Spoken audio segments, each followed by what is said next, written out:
Hi everyone, welcome back to my channel. In our previous class, we learned about atom and molecule, element and compounds and also practiced some related numericals. And आज हम start करने वाले हैं very important topic जो कि हर बार exam में पूछा जाता है विच इज़ एंड ये टॉपिक स्टार्ट करने से पहले हमें थोड़ा सा डॉल्टन साहब के बारे में जानना बहुत ज़्यादा ज़रूरी है। लास्ट चैप्टर में हमने एटम के बारे में पढ़ा था, इसकी डिस्कवरी किसने की है, एटम की कुछ बेसिक बेसिक चीज़ें पढ़ी थी। एटम की डिस्कवरी मार्स कनड साहब ने की थी। उन्होंने यह बताया था कि एटम होते हैं।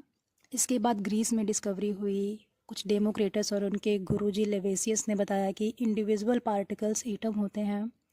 बट पहली बार दुनिया में एटम के ऊपर प्रॉपरली थ्योरी दी गई, प्रॉपरली कुछ पॉइंट्स बताए गए, उसका स्ट्रक्चर बताया गया, किस तरह से एटम को समझाया गया, मतलब वो समझाया था जॉन डाल्टन साहब ने। द फर्स्ट यूनिवर्सली एक्सेप्टेड, सबने एक्सेप्ट किया उस थ्योरी को, वो थी जॉन डाल्टन साहब की थ्योरी। वे इतने फेमस हो गए कि उनकी थ्योरी जो लेवेसियस के दो लॉज थे ना, law of chemical combination and law of conservation of मास, जिसको हम लॉ ऑफ कांस्टेंट प्रोपोर्शन भी कहते हैं, उनको हम एक्सप्लेन कर सकते थे। मतलब इनकी जो थ्योरी थी उससे हम ये दोनों लेवेसियस के लॉज को एक्सप्लेन कर सकते थे। So according to Dalton's atomic theory, matter is made of tiny indivisible particles called atom. Atom को मैंने प्रीवियस क्लास में बहुत अच्छे से डिफाइन किया है, so guys please go and watch my previous video. And atomic theory was based on law of chemical combination, जो कि मैंने बताया था प्रीवियस लेक्चर में। जो लेवेसियस के दो लॉज थे उनके बारे में, दोनों लॉज के बारे में मैंने बहुत अच्छे से समझाया है। सो आप वो वाले वीडियो देख सकते हैं जाके। And Dalton's atomic theory provided an explanation for law of conservation of mass and law of definite proportion, जो कि मैंने अभी बताया है कि वो इतने फेमस हो गए थे। ये जो लेवेसियस के दो लॉज थे, law of chemical combination and law of conservation of मास, जिसे हम लॉ ऑफ कांस्टेंट प्रोपोर्शन भी कहते हैं, इनको हम एक्सप्लेन कर सकते थे इनकी थ्योरी से। सो ये है डॉल्टन की थ्योरी। सो आगे हम चलते हैं नेक्स्ट पेज पे। जॉन डाल्टन साहब के कुछ पॉस्टुलेट्स यानी कुछ एजम्पशंस थे जिन्हें हमें पढ़ना है और याद भी रखना है। So first point is matter is made of very tiny particles called atom which participate in a chemical reaction. Matter का ही बहुत छोटा सा पार्टिकल जिसे तोड़ा नहीं जा सकता उसे हम एटम कहते हैं। जो एटम होता है वो मैटर के ही छोटे से टाइनी पार्टिकल से बना होता है। And which is participate in a chemical reaction, वो पार्टिसिपेट करता है केमिकल रिएक्शन में। And second point is atom are indivisible particle which cannot be created or destroyed in a chemical reaction. So atom are indivisible particle, but आज के ज़माने में अगर हम देखें तो एटम को तोड़ा जा सकता है सब एटमिक पार्टिकल में। ठीक है, जैसे कि इसमें कहा जा रहा है which can not be created और डिस्ट्रॉयड, जिसे हम क्रिएट नहीं कर सकते ना ही डिस्ट्रॉय कर सकते हैं ना केमिकल रिएक्शन। अगर केमिकल रिएक्शन में एटम है तो वो रहेगा, उसका प्रोडक्ट में भी रहेगा। ठीक है, सो यहाँ पे law of conservation of mass follow कर रहा है, मतलब ये this is the law of conservation of the mass, ये सेकेंड पॉइंट में है। And third point is atom of given element are identical in a mass and chemical properties, यानी कि हर एलिमेंट के अलग अलग एटम होंगे। फॉर एग्जांपल हम देख लें जैसे कि कार्बन और ऑक्सीजन, तो इसमें अलग अलग एटम में अलग अलग एलिमेंट्स होंगे। So the point is fourth, atom of different elements have different masses and chemical properties, जो कि मैंने भी थर्ड पॉइंट में भी बताया है, डिफरेंट डिफरेंट होंगे। And atom combine the ratio of small whole numbers from compounds, जैसे CO यहाँ पे C1 है एंड ऑक्सीजन है, ऐसे ही यहाँ पे N+H मिलता है तो क्या बनाता है ये, जैसे कि कुछ केमिकल रिएक्शंस होती हैं जो कि मैं आगे भी डिस्कस करूँगी। यहाँ पर भी कुछ डिस्कस की गई हैं जो कि आप पढ़ सकते हैं। The relative number of kinds of atom are constant in a given compounds, जो कि law of definite constant proportion को भी फॉलो कर रहा है। सो आगे चलते हैं नेक्स्ट पेज में। So there is drawback of Dalton's atomic theory. यहाँ पे एटम आर डिविजिबल ऐसा लिखा हुआ है, तो इसे हम पढ़ते हैं। According to Dalton's theory, Dalton theory के अकॉर्डिंग हम क्या कह सकते हैं, atoms are indivisible. Atoms indivisible है, उनको तोड़ा नहीं जा सकता। But now we know an atom is divisible by nuclear reaction, जो कि मैंने बताया कि सब एटमिक पार्ट में डिविजिबल हो जाता है। Atom is made of electron, proton and neutron, जो कि हम नेक्स्ट चैप्टर में पढ़ेंगे कि एटम इलेक्ट्रॉन, प्रोटॉन, न्यूट्रॉन से बना होता है। सो आइसोटोप्स देखते हैं। Dalton's atomic theory says that all the atoms a given element have exactly the same mass, but now we know that atom of the same element can have slightly different masses, isotopes। जैसे कि हम ये कह सकते हैं, but now we know that atom the same elements can have slightly different masses. जैसे कि वो एक एलिमेंट के कुछ हमशक्ल, यानी कि जिसमें कुछ थोड़ा थोड़ा सा ही चेंजेस हो। जैसे हाइड्रोजन के 3 अलग अलग तरह के एटम्स मिले। हाइड्रोजन के करोड़ों एटम्स हैं इस दुनिया में। हाइड्रोजन के यहाँ पे 3 एटम्स के बारे में बताया गया है, जिसको प्रोटियम, नंबर 2 वाले को ड्यूट्रियम एंड 3 वाले को ट्रीटियम कहा जाता है। ये तीनों सेम एलिमेंट हैं, बट ये तीनों एटम्स आइडेंटिकल नहीं हैं। मतलब हैं सेम, बट तीनों आइडेंटिकल नहीं है।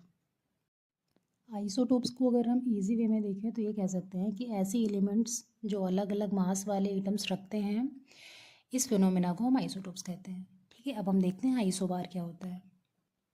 So isobar is Dalton's atomic theory said that atom of different elements have different masses, but now we know that even mass of different elements can have the same masses. इसे हम isobar कहेंगे। जैसे कि अलग अलग mass होना चाहिए, but now we know that, हम ये कह सकते हैं कि atom have different elements can have the same masses. इसे हम आइसोबार कहेंगे। चलते हैं, यहाँ पे हम देखेंगे Dalton symbol of the elements of atoms. यहाँ पे डाल्टन साहब ने कुछ सिंबल्स दिए थे जिससे हम एलिमेंट्स या एटम्स को पहचान सकें। Dalton was the first scientist to use the symbols for elements. Initial naming based on discovery location. ठीक है, एग्जाम्पल जैसे कॉपर को हम ये इस सिंबल से बना सकते हैं। यहाँ पे सब सारे नाम लिखे हुए हैं, सब सिंबल्स के आगे सारे नाम लिखे हुए हैं, जिससे वो ऐसे पहचानते थे। बट अभी तो हम लोगों ने कुछ अलग बना लिया है, ये सिंबल्स की ज़रूरत नहीं पड़ती है। सो इसको छोड़ के नेक्स्ट पेज पे चलते हैं। यहाँ पे कुछ मॉडर्न सिंबल्स ऑफ एलिमेंट्स और एटम्स दिए हुए हैं। Modern name of symbols of elements are decided by IUPAC। IUPAC का नाम आप लोगों ने सुना होगा, अगर नहीं सुना है तो इसका फुल फॉर्म होता है international union of pure and applied chemistry, जिसमें I for international, U for union and P for pure and A for applied and C for chemistry होता है। तो यहाँ पे जो first letter of elements name in capital, जो elements का first letter है उसे हम कैपिटल लेटर से लिख देंगे। जैसे हाइड्रोजन को H से रिप्रेजेंट करते हैं, ऑक्सीजन को O से रिप्रेजेंट करते हैं, कार्बन को C से रिप्रेजेंट करते हैं, फॉस्फोरस को P से रिप्रेजेंट करते हैं।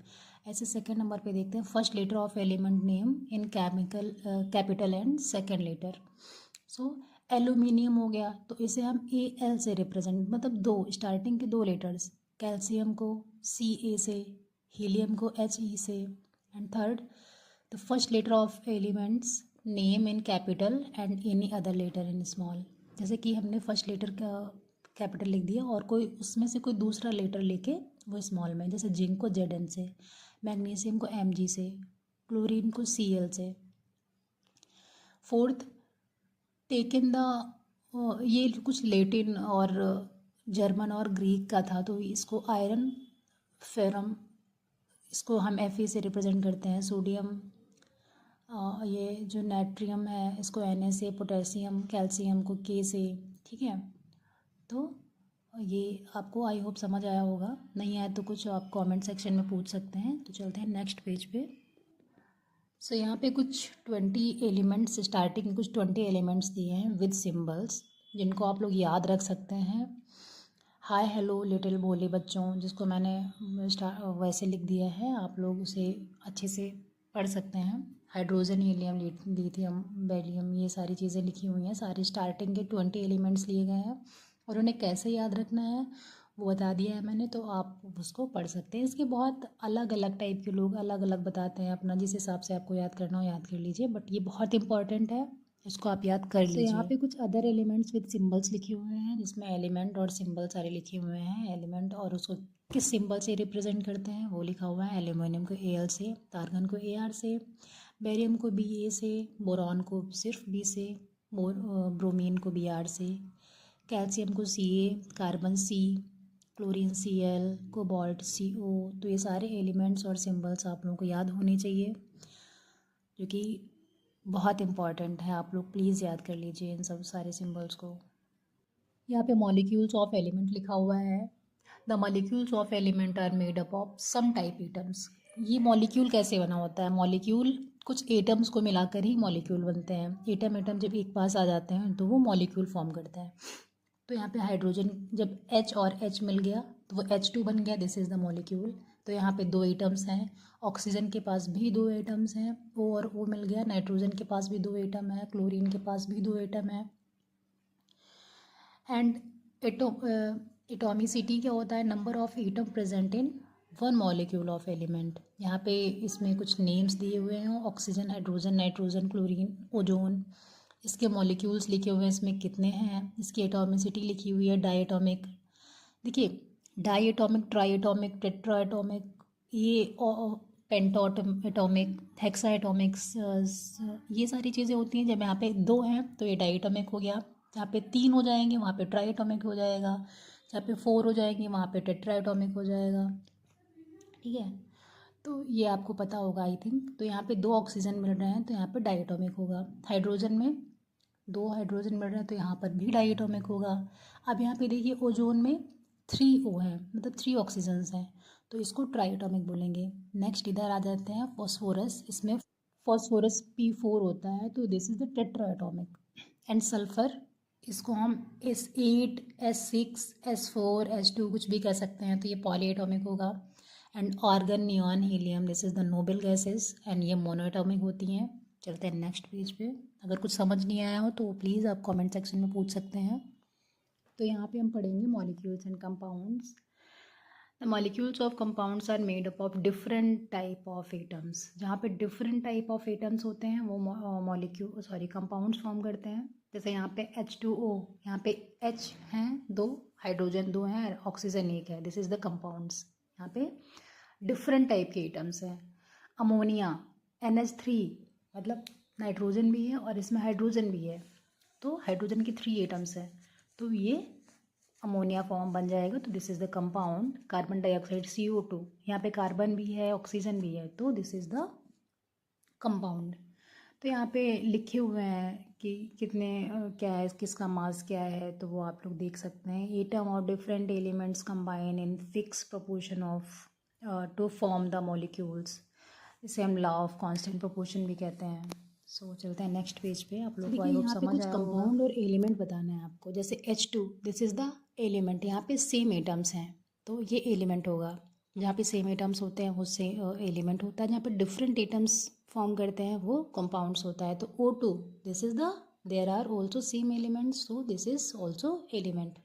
Sorry, there are also same atoms, so this is also called elements. And S4, यहाँ पर भी सेम एलिमेंट्स हैं, S ही हैं सारे, तो this is the element. CO2, यहाँ पे डिफरेंट एटम्स हैं तो this is the compound. P4, same element same atoms, तो दिस इज़ ऑल्सो एलिमेंट। और यहाँ पे डिफरेंट एटम है NH3, तो this is the compound. CO, different atom, this is the compound. CO2, this is the different atom, there are different atom, so this is also compound. I hope आपको समझ आया होगा। जहाँ पे same atoms मिलते हैं तो वहाँ पे एलिमेंट होता है, जहाँ पे डिफरेंट डिफरेंट एटम्स आके मिल जाते हैं तो वहाँ पे कंपाउंड होता है। आपको एलिमेंट एंड कंपाउंड समझ आ गया होगा आई होप। आगे हम कुछ क्वेश्चंस देंगे जो आपको होमवर्क में करने होंगे। फिलहाल चलते हैं नेक्स्ट पेज पे। So this is the question number 5, find the atomicity, number of atom present in one molecule. आपको नंबर ऑफ एटम्स बताने हैं जो कि एक मॉलिक्यूल में प्रेजेंट होंगे। जैसे नंबर 1 फर्स्ट लिखा हुआ है सल्फ्यूरिक एसिड H2SO4, सेकेंड है एल्यूमिनियम सल्फेट Al2 SO4 का whole thrice and ammonium hydroxide. इसमें सब में आपको एटम्स बताने हैं कि प्रेजेंट हैं वो कि नहीं, कितने एटम्स प्रेजेंट हैं मॉलिक्यूल में। सो पहला देखते हैं H2SO4। यहाँ पे हाइड्रोजन के 2 एटम्स हैं, S का 1 है एंड O4 मतलब ऑक्सीजन 4 है। सो टोटल कितने हो जाएंगे, 3 1 4 7 हो जाएंगे। एंड सेकेंड अमोनियम सल्फेट देखते हैं, तो यहाँ पे Al2 मतलब जो ये एल्यूमिनियम है इसके 2 एटम्स हैं, ठीक है। SO4 के 3 हैं एंड 4 3 ज़ा 12, ऑक्सीजन 12 हो गए, ठीक है। तो ये टोटल हो जाएंगे 17। एंड NH4O4 इसको OH इसको आपको बताना है, मतलब अमोनियम हाइड्रोक्साइड। आपको इसमें कमेंट करके बताना है कि इसमें कितने एटम्स प्रेजेंट हैं। और इधर भी P4S6O2 इसमें भी आपको बताना है कि कितने एटम्स प्रेजेंट हैं। ओके, पे atomic mass of one atom में कितना मास होता है ये हम लोग देखेंगे, एटमिक मास, ठीक है। So atom is so small that's mass generally not measured in gram. इतना छोटा होता है कि इसका मास हम ग्राम में मेज़र नहीं कर सकते। Second point is a new unit was defined atomic mass. मतलब इसकी हम जो यूनिट है डिफाइन की गई है AMU, एटमिक मास यूनिट, उसको हम AMU कहते हैं, जिसको अब हम U से रिप्रेजेंट करते हैं। Third point is the mass of 1 atom of carbon C12 isotope is taken as 12 AMU। पहले होता था बट अब मतलब कह सकते हैं AMU भी कह सकते हैं और 12U भी कह सकते हैं। 1 AMU is equal to 1/12 mass of carbon C12 मतलब एटम। और यहाँ पे हम देखें, सो 1 एटमिक मास यूनिट और AMU is defined as 1/12 of mass unit, जो मैंने ऊपर भी लिखा है, बताया है, of 1 carbon of carbon 12 atom isotope. अगर हम देखें कि कितना छोटा है AMU का, मतलब अगर ग्राम में हम देखें तो 1 AMU या फिर 1U कह सकते हैं इज इक्वल टू 1.673 इंटू 10⁻⁻24 ग्राम। इतना छोटा है अगर हम इसे ग्राम में मेज़र करें। मतलब एक हाइड्रोजन का अगर वो हम देखें कि उसका एटमिक मास कितना है, तो नॉर्मली हम लोग हाइड्रोजन का जो एटमिक मास है उसे 1 मेज़र करते हैं, मतलब 1 ही देखते हैं। तो 1.673 इंटू 10⁻⁻24 ग्राम, इतना छोटा, ठीक है। तो नेक्स्ट पेज पे चलते हैं। सो यहाँ पे कुछ एटमिक मासेस लिखे हुए हैं फ्यू एलिमेंट्स के, कुछ एलिमेंट्स के एटमिक मास हैं। मास ऑफ 1 एटम ऑफ एलिमेंट क्या होता है ये देखते हैं हम लोग। हाइड्रोजन का एटमिक मास यूनिट हम लोग 1 देखते हैं, तो हाइड्रोजन का 1, कार्बन का 12, nitrogen 14, oxygen 16, sulphur 32, chlorine 35.5, sodium 23U, potassium 39U, magnesium 24, calcium 40, zinc 64, iron 55.8। So this is the most important, आपको एटमिक मास पता। सो यहाँ पे देखेंगे मॉलिक्यूलर मास क्या होता है। Molecular mass of substance is the sum of the atomic mass of the atoms in molecule of the substance. It is expressed in atomic mass unit AMU, ठीक है। सम of atomic mass जो है वो all the atoms in molecule of the substance, जो atom है molecule of the substance में, उनका सम of atomic mass. तो find the molecular mass of question number 6 जो है H2। यहाँ पे हाइड्रोजन के 2 एटम्स हैं, तो 2H, तो यहाँ पे 2U हो जाएगा। 2 AMU भी कह सकते हैं आप। ऑक्सीजन लिखा हुआ है 2O, तो इसका एटमिक मास होता है 16 ऑक्सीजन का, तो 2 × 16 तो 32 AMU कह सकते हैं, 32U कह सकते हैं। H2O वाटर का होता है, तो H2O। सो यहाँ पे हाइड्रोजन 2 है एंड ऑक्सीजन 1 है, तो 2 × 1 × 16, हाइड्रोजन 2 मतलब एक हाइड्रोजन का 1 होता है तो 2 हाइड्रोजन के 2 हो जाएंगे, एंड 16 ऑक्सीजन का होता है, तो 2 × 1 × 16 तो कितना हो जाएगा, 18U हो जाएगा। CO2 यहाँ पे कार्बन 1 है, ऑक्सीजन 2 है, तो C का कार्बन का कितना होता है, 12 होता है, ऑक्सीजन 16 होता है, तो 12 + 2 × 16 तो 44U। CH4 carbon, H hydrogen, H4 है, हाइड्रोजन के 4 हैं, तो C12 होता है, मतलब कार्बन 12 होता है, हाइड्रोजन 1 होता है, तो 12 + 4 × 1 16U। ओके, आई होप आप लोगों को समझ आया होगा। तो चलते हैं नेक्स्ट पेज पे। यहाँ पे C2H6 लिखा हुआ है, तो यहाँ पे कार्बन के 2 एटम्स हैं एंड हाइड्रोजन के 6 हैं, तो 2 × 12 + 6 × 1 30U या फिर 30 AMU भी कह सकते हैं। यहाँ पे नेक्स्ट अमोनिया लिखा हुआ है NH3, नाइट्रोजन 1 है, हाइड्रोजन के 3 एटम्स हैं, तो 14 + 3 × 1 17 AMU हो जाएगा या फिर 17U भी कह सकते हैं। CH3OH, यहाँ पे कार्बन का 1 एटम है, हाइड्रोजन के 3 एटम है, ऑक्सीजन का 1 है, नाइट्रोजन के फिर से 1 एटम है, तो टोटल कितना हो जाएगा आप लोग 12 + 4 + 16, तो आप लोग लिख देंगे जितना हो जाएगा। एथिलीन C2H2, यहाँ पे कार्बन के 2 एटम्स, हाइड्रोजन के 2 एटम्स, कैलकुलेट करके आप लोग लिख लेंगे। सल्फर मॉलिक्यूल S8, तो यहाँ पे S8 मतलब 8S जो है वो 8 है, तो S का कितना होता है 32 होता है, तो जितना होगा आप 8 × 32 256U AMU जो भी लिखना है लिख देंगे। फिर आगे हाइड्रोक्लोरिक एसिड HCl आप लोग होमवर्क में बताना है, एंड नाइट्रिक एसिड HNO3 आपको होमवर्क में बताना है कि इसमें कितने मॉलिक्यूल आएंगे, कितने एटम्स आएंगे, ठीक है। This is the homework for you guys. And कुछ भी अगर समझ ना आया हो तो प्लीज़ कमेंट सेक्शन में आप पूछ सकते हैं, मैं बार बार कहती हूँ। एंड आई होप आप लोगों को वीडियो पसंद आया होगा, तो please like share and subscribe करना मत भूलिए। एंड जो आपको टॉपिक पढ़ना है वो भी आप कमेंट सेक्शन में बता सकते हैं, फिर हम नेक्स्ट वीडियो उस टॉपिक पे अपलोड कर देंगे। So thanks for the watching, मिलते हैं नेक्स्ट वीडियो में, तब तक के लिए बाय बाय।